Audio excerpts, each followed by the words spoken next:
এক গ্রামে থাকত এক বড় আকারের পালোয়ান। তার কাঁধ চওড়া, হাত দুটো গাছের গুঁড়ির মতো শক্ত। সবাই ভাবত সে শুধু শক্তি বোঝে। আর সেই গ্রামেই থাকত একটি ছোট্ট মুরগি, দেখতে ছোট হলেও বুদ্ধিতে বেশ তীক্ষ্ণ। একদিন হঠাৎ ভয়ঙ্কর ঝড় এল। পালোয়ানের কাঁচা ঘর ভেঙে পড়ল, আর মুরগির খুপিটাও উড়ে গেল। দুজনেই বিপদে পড়ে এক জায়গায় এসে দাঁড়াল।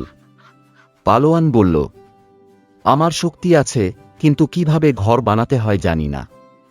মুরগি হেসে বলল, আমার বুদ্ধি আছে, চল একসাথে কাজ করি। পালোয়ান মাটি খুঁড়ে বড় বড় বাঁশ, কোথায় খুঁটি বসবে, কোন দিকে ছাদ হবে, শক্তি আর বুদ্ধি মিলিয়ে অল্প সময়ের মধ্যেই সুন্দর একটা বাড়ি দাঁড়িয়ে গেল। নতুন ঘরের ছায়ায় দাঁড়িয়ে পালোয়ান বুঝল, শুধু শক্তি নয়, বুদ্ধিও দরকার। শিক্ষা: একসাথে কাজ করলে বড় কাজও সহজ হয়ে যায়।